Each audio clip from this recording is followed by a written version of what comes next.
Hey, good morning, everybody, and welcome to the second instalment of PSE 365. I'm Roy. I'm from last time, and my team and I hope you had a lovely Easter and were able to enjoy the easing of lockdown, spend some time, some long overdue time, with family, friends, albeit in your garden. So we've got another action-packed day lined up of content in store for you, with an array of speakers and discussions and innovation rooms, bring us all together to discuss and collaborate on the topic of digital transformation. I don't think a day will do the topic justice. We can talk forever, and as I've just been discussing with our next speaker, the vocabulary and the opportunity changes all the time. It's a full-time job keeping pace. We've got a fabulous array of speakers lined up, from Drew Mellor, leader of the Council of Bournemouth, Christchurch and Poole, Simon Pearson, leader of Digital Energy Systems, Catapult, and of course, panel discussions hosted by Councillor Graham Butland, leader of Braintree District Council, and many more besides throughout the day. Of course, thank you to all of our sponsors who enable PSE 365 to deliver all of this content free of charge to the civil service at no cost to the taxpayer. That's really important to us as a business. All of our content we give to the public sector, to civil servants, free of charge. All of our content tries to be solutions driven. It tries to share best practice and tries to connect people and stimulate collaboration. So all of the content from today's event, from previous events, is available on demand. So there's an opportunity to watch it at your leisure, rewatch the sessions that you really enjoyed and make notes. And what was really encouraging from the last event is we've seen lots of people do that. We've had comments from people who really appreciated the opportunity to go back, watch some of the panel discussions in full, watch some of the speaker sessions in full, and really digest some of those key messages. So without further ado, I'd like to introduce our first speaker of the day, Councillor Helen Coomb, Cabinet Minister for Transformation and Digital at the London Borough of Redbridge. Thank you, Councillor. Thank you very much, Roy. I think you've given me a bit of a promotion there to Minister rather than Cabinet Member. So yes, I'm from the London Borough of Redbridge. For those people that don't know, to put it into some context, Redbridge is in the northeast of London, and it borders Newham, Barking and Dagenham, Havering, Waltham Forest and Epping itself. So we're usually seen as a leafy suburban borough. We've got actual fields and a farm and green belt, but that doesn't really give the whole picture. It's actually a very mixed place with some areas of great deprivation and inner city type problems. So on the council website, we've got something called the Story of Redbridge, which collates all of the open source data available to us about Redbridge. And this is open to anyone, and it's important that we all have the same picture. And it's from this initial work that we've been able to move on and map the digital landscape of the borough, from the current infrastructure provision to digital skills and access to data and devices for residents. So the digital part of my job is fairly self-evident, whereas the transformation part, not necessarily so. For me, that transformation is about working on ways that the council can improve delivery of services, making access to services easier, improving standards for people and solving problems.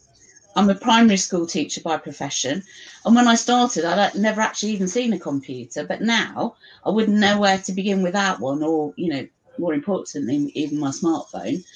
So I understand that there's plenty of things out there that I don't know about yet, and that doesn't actually fill me with dread. It's quite an exciting prospect.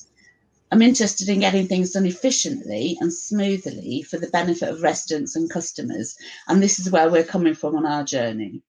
So the needs of residents and customers are the key drivers for what we're doing in the digital sphere.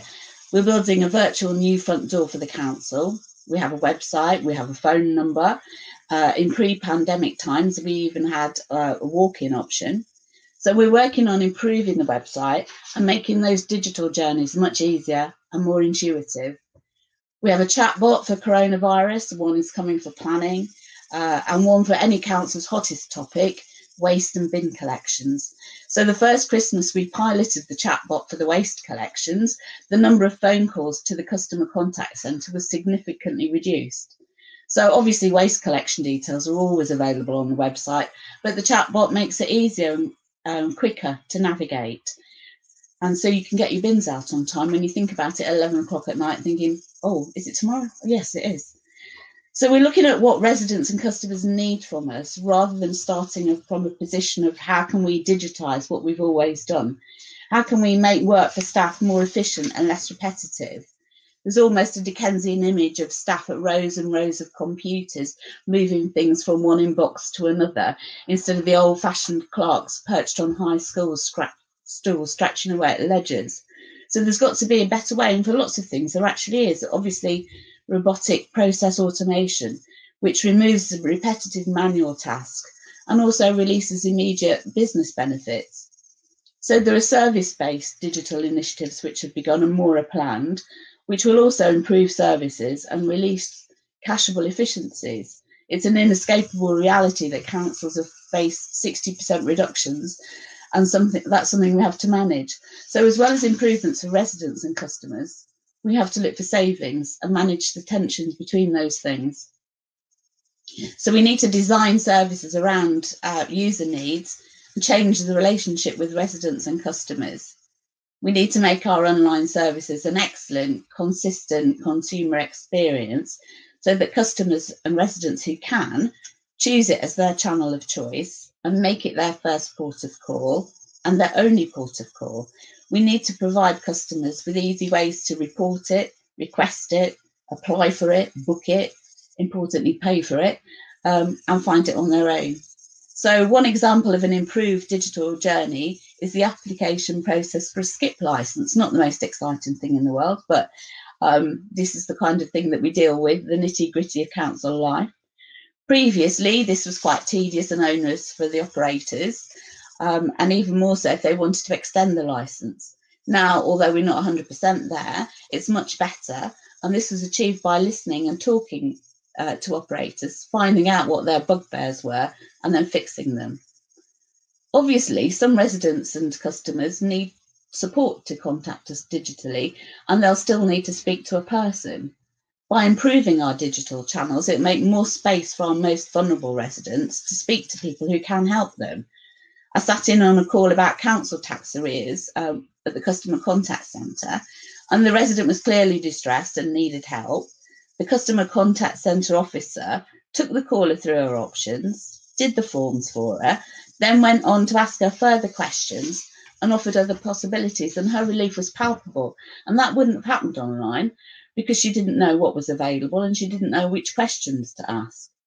So that's why we need the phone line and contact. We're not about shifting to just one channel. There'll always be the phone. We'll still have face-to-face, but at the moment, people have to make appointments so it can be managed safely. And I think that's something that we should probably look at continuing. So we're looking at the website and the digital journeys. We're looking at the back office processes. We're changing the world one form at a time, but we're keeping the phone line and we're looking at accessibility issues. So the question I'm often asked from other councils is, what about digital exclusion? What about the people that can't get on the internet? Well, that's not a problem that we can solve on our own. So as a council, we've started a partnership with other stakeholders in the borough to help deliver the skills, devices and data that we need to be a digitally resilient borough. So the members of Connecting Redbridge include Vision, who run the sport, leisure, arts and libraries in the borough, Redbridge Institute, Redbridge New City College, the DWP Job Centre, the Chamber of Commerce, Work Redbridge, and the Redbridge Council for Voluntary Services. We're also talking to other London boroughs on a pan-London approach with the GLA and the London Office of Technology and Innovation, which is called LOTI. And so they're coming back to us to see how we identified where the skills gaps are, because there's not one single source of data that tells you this, but officers have pulled it together for Redbridge from our existing sources to identify the need. We know where the gaps are geographically, but we don't really know who yet, and we're going to work on that when lockdown eases. So as part of the data collection exercise, we found that about 11% of our residents haven't accessed the internet in the past 3 months. That's about 32,000. And that about 25% of our residents don't have the basic digital skills that we need in the world today. We surveyed our schools, and from the responses, we worked out that about 6,500 additional laptops were needed for the school children. But even if every child did have a device, it doesn't solve the issues of the cost of data, bandwidth, and competing for space, for a quiet space in your house to actually do your work. A further 10,000 devices would be needed across other services, so all our customers could transact online if they wished to. We did have a small scheme where Age UK had reconditioned council devices at a nominal cost and some training for their volunteers so they could help people apply for blue badges, which is a government application process and online, but which councils have to administer and consequently also get the flak for. So although the whole borough can get some connectivity, only about 85% at the moment can access fast fibre. And Hainault, where the business park is situated and a major employer, is particularly disadvantaged. So the rollout of 5G and fast fibre is an issue, and we're working with the GLA on their programme for having 100% of the borough on fast fibre by 2025. We do have some 5G capability, and we need to ensure businesses can harness this technology. We've engaged with Virgin, BT, Hyperoptics and Community Fibre to get better deals for residents and businesses. Also, as part of the procurement process across the council, we're looking at leveraging social value returns on digital, and digital social value criteria have been developed to be applied to all our new tenders. So we need to create more free Wi-Fi areas. We also actually need to improve Wi-Fi and phone reception inside some of our own buildings. The office that I have across from the leader's office, if he sends me a message on WhatsApp, I only get it when I've left the building. So we're also working with recycling providers to repurpose council devices for community use and set up device libraries that provide a device, data and training. Some of our partners in Connecting Redbridge already do this very successfully. So infrastructure, devices and data are important, but so are skills. We're working with Microsoft to develop a training package for residents and staff, which will be launched with them at a Digital Skills Week later in the year. We're going to carry out face-to-face engagement so that we can actually talk to people in real life and have discussions which are much richer sources of information than a survey. We have a customer voice group that we're recruiting residents to act as a sounding board and give their views and opinions to help improve customer services, not just on the digital aspect, but across the council. So another major council initiative is the development of a set of community hubs across the borough, where people can access service and use them for a variety of different community needs. So we're working with their team as part of the digital and customer experience work to talk to even more people. We're also going to be working with staff to find out what they need, because we have a duty to actually promote skills amongst our own staff. So the pandemic's shown our capabilities, but it's also shown weak spots. So where we once might have asked a colleague across the desk, that's more complicated now. So it's no longer a question of whether we should move online. It's already happened. We've seen it. It turns out that actually we were quite proficient, but we could do more, much more. We talk about AI in adult social care, and that's a great thing. We've had Lifeline pendants for years, but there's so much more available, things which will help keep people in their own homes for as long as possible.